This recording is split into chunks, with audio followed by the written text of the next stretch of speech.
Next breaking Telangana నుంచి వస్తోంది. తెలంగాణ పిల్లాడెవరు, భీమవరం బుల్లోడెవరు?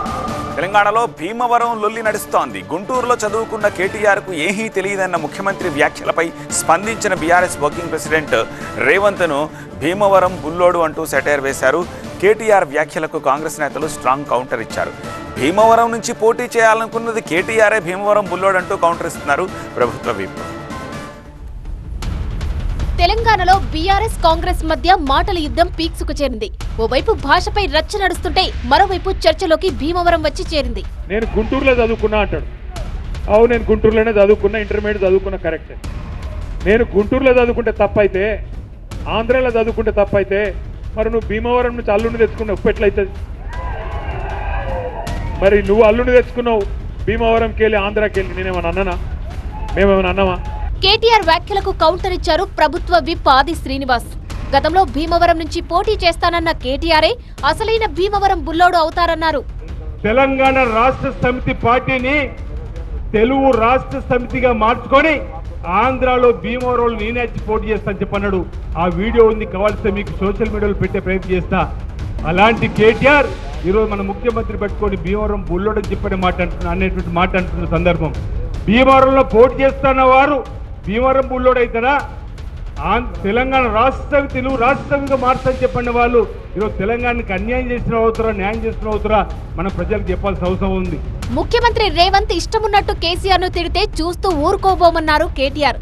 రేవంత్ రెడ్డి, నీకు నేను చెప్తున్నా, నీకు ఒకటే భాష వచ్చురా నాయన, నాకు 3 భాషలు వచ్చు. నువ్వు ఒకటే భాషలో బూతులు తిడతావు. నేను అనుకుంటే గట్టిగా అనుకుంటే 3 భాషలలో తిడతా. హిందీలో, ఇంగ్లీష్లో, తెలుగులో తిడతా.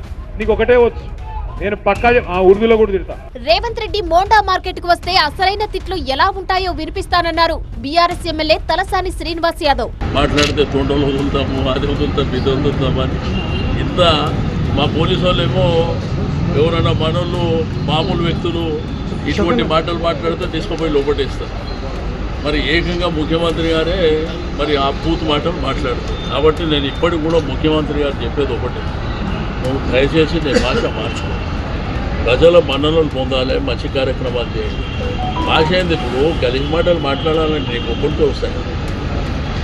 మా దగ్గర మోండా మార్కెట్లో తీసుకోపోతే ఒకసారి ముఖ్యమంత్రి పూర్తి మాటలు ఎట్లా నేర్పాలో నేర్పిస్తారు. మా ప్రాజెక్టులు సరిగ్గా కట్టకుండా రాష్ట్రానికి అన్యాయం చేసిందే కాకుండా కాంగ్రెస్ ప్రభుత్వంపై ఎదురుదాడి చేస్తున్నారంటూ బీఆర్ఎస్ నేతలపై మండిపడ్డారు మంత్రి పొన్నం ప్రభాకర్. చూస్తా ఉన్న రాజకీయాలు ఏ విధంగా జరుగుతూ ఉన్నాయో.